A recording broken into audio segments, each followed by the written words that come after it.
तो नमस्कार दोस्तों आज की इस वीडियो में हम बात करने वाले हैं बौद्ध धर्म के बारे में। बौद्ध धर्म का परिचय क्या है, बौद्ध धर्म का प्रचार प्रसार कहाँ तक हुआ और बौद्ध धर्म की शिक्षाएं हमें क्या मिलती हैं। तो सारा कुछ डिटेल में बात करने वाले हैं आज के इस वीडियो में। तो आइए शुरू करते हैं। सबसे पहले हम बात करेंगे बौद्ध धर्म। तो बौद्ध धर्म के प्रवर्तक यानी कि बौद्ध धर्म के जन्मदाता गौतम बुद्ध जी को माना जाता है। उनका बचपन का नाम यानी कि गौतम बुद्ध के बचपन का नाम सिद्धार्थ था। इनका जन्म 563 ईस्वी पूर्व में 563 ईस्वी पूर्व में नेपाल की तराई में कपिलवस्तु के निकट लुम्बिनी वन में उनका जन्म हुआ था।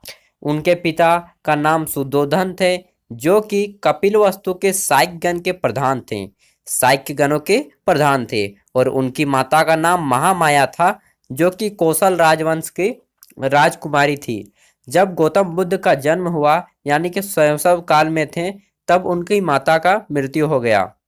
उनके बाद जब उनकी माता का देहांत हो जाता है, उसके बाद सारा का सारा पालन पोषण उनकी मौसी प्रजापति गौतमी ने भार में आ जाता है। इनका पालन पोषण इन्हीं के हाथों होता है। सिद्धार्थ जो है यानी कि गौतम बुद्ध बचपन से ही बहुत चिंतनशील स्वभाव के थे। हमेशा वे एकांत में बैठकर जीवन मरण, सुख दुख आदि विषयों पर गंभीरता पूर्वक विचार किया करते थे। ठीक ना। इस प्रकार सांसारिक जीवन से वे विरक्त हो चुके थे। उनके पिता ने इनकी यह हालत देखते हुए उनके 16 वर्ष में ही उनकी शादी करवा दी। और जो शादी करवा दी थी वह राजकुमारी थी यशोधरा, जो कि अत्यंत खूबसूरत यानी कि बहुत ही अच्छा सुंदर दिखते थे। परंतु सिद्धार्थ सांसारिक दुखों के वास्तविक संतोष नहीं पा सके। इन सांसारिक सुखों में उन्हें वास्तविक संतोष नहीं मिला। तब वे मानव जीवन के 4 दृश्यों को देखें और 4 दृश्यों को इनके जीवन का रूप बदल दिया। वे 4 दृश्य कौन कौन से थे? देखिए, 4 दृश्य थे। सिद्धार्थ ने चिंतन को बहुत प्रभावित किया और उन्होंने एक बूढ़े व्यक्ति को देखा, जो कि अपनी जो बूढ़ा था वह अपने शरीर से जर्जर हो चुका था। और एक बीमार व्यक्ति को दिखा, जो कि पूरे दुख से भरा हुआ था। और तीसरा देखा एक मृतक, जो कि जिसके पीछे कई व्यक्ति रोते रोते जा रहे थे।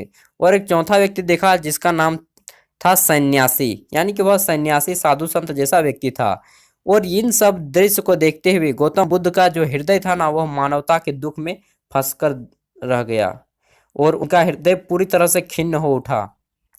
गंभीर सांसारिक समस्याओं में उनके जीवन का मार्ग बदल दिया। इन समस्याओं के समाधान के लिए 29 वर्ष 29 ईयर की आयु में उन्होंने अपनी पत्नी और उनका एक पुत्र हो चुका था जिसका नाम राहुल था, उन दोनों को सोते हुए आधी रात को छोड़कर घर से फरार हो गए, यानी कि गृह त्याग कर दिए। जब वे गृह त्याग यानी कि घर से चले गए तो इस घटना को नाम दिया गया महाभिनिष्क्रमण। महाभिनिष्क्रमण गौतम बुद्ध के गृह त्याग की घटना को कहा जाता है। और जब महात्मा बुद्ध 29 वर्ष की आयु में घर छोड़कर चले गए, इसके पश्चात वे ज्ञान की खोज में यानी कि एकदम शुद्ध चेतना की खोज में, ज्ञान की खोज में कई वर्षों तक भटकते रहे। और अंततः 16 वर्ष की कठिन साधना के पश्चात बैसाख पूर्णिमा के रात्रि को उरुगवेला या नदी के किनारे, जो कि बोध गया में है, निरंजना नदी के तट पर, उरुगवेला में निरंजना नदी के तट पर एक पीपल वृक्ष, जिसे बोधि वृक्ष भी कहा जाता है, बाद में बोधि वृक्ष कहा जाने लगा, पीपल वृक्ष के नीचे उन्हें ज्ञान की प्राप्ति हुई। इसके बाद वे बौद्ध के नाम से जाने लगे। इससे पहले वे सिद्धार्थ के नाम से जाने जाते थे। गौतम, ठीक ना, गौतम बुद्ध, इन्हीं के बाद यह जाने लगे, विख्यात हो गए गौतम बुद्ध के नाम से। ज्ञान की प्राप्ति के पश्चात बुद्ध ने सबसे पहले वाराणसी, जो कि उत्तर प्रदेश में है, के निकट सारनाथ स्थित अशोक स्तंभ में अपना पहला उपदेश दिया, प्रथम उपदेश दिया, जिसे धर्म चक्र प्रवर्तन कहा गया। जब गौतम बुद्ध ने यह अपना प्रथम उपदेश दिया, इसे धर्म चक्र प्रवर्तन कहा गया। 80 वर्ष की आयु में जब वे कुशीनगर में एक तेली के घर में भोजन किए और तब उन्हें पेचिश हो गई, जिसके कारण उनकी मृत्यु हो गई। बाद में गौतम बुद्ध ने यह बताया था कि इसका कारण तेली नहीं बल्कि उनकी मृत्यु निकट आ चुकी है।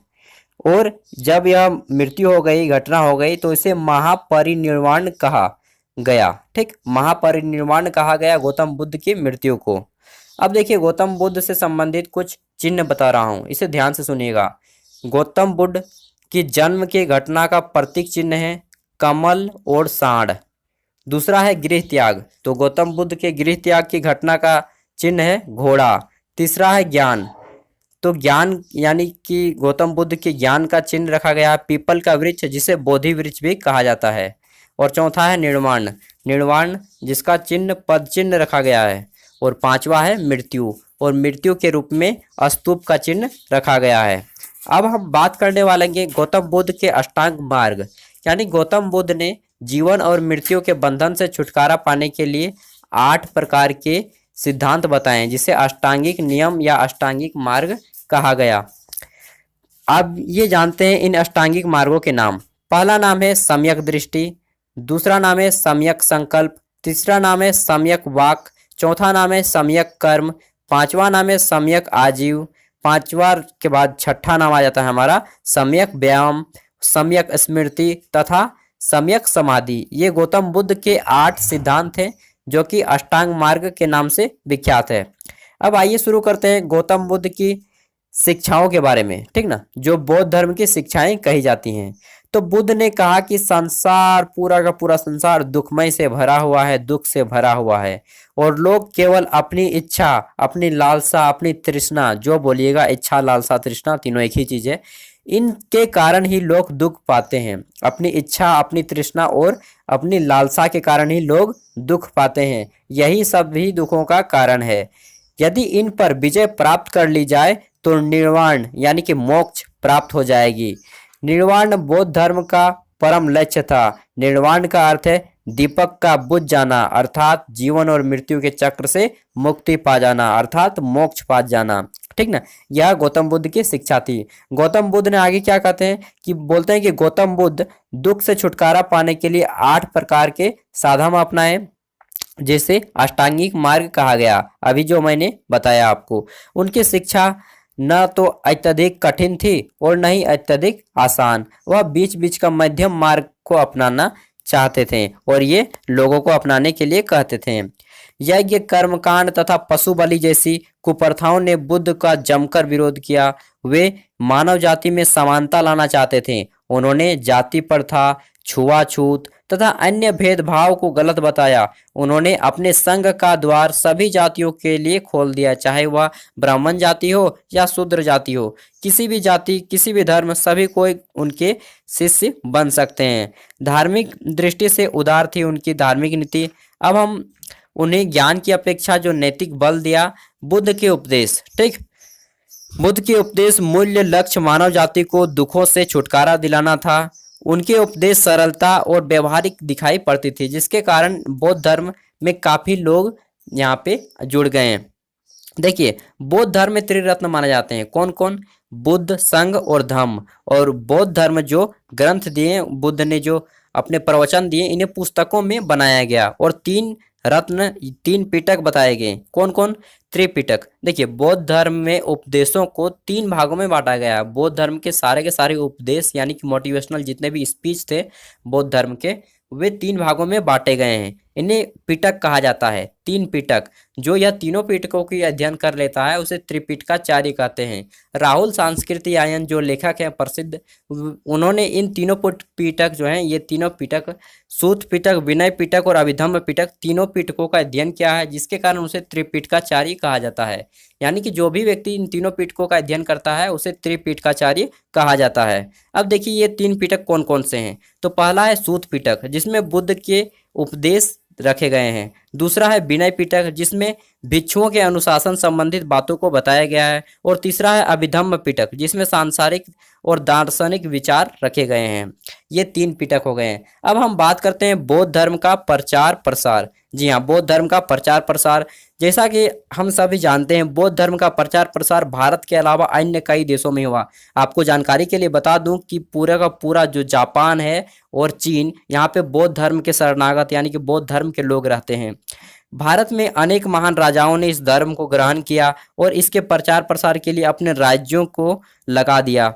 अपने ऐसे राजाओं में सबसे प्रथम नाम आता है बिंबिसार, अजातशत्रु, कनिष्क, हर्षवर्धन आदि प्रमुख थे।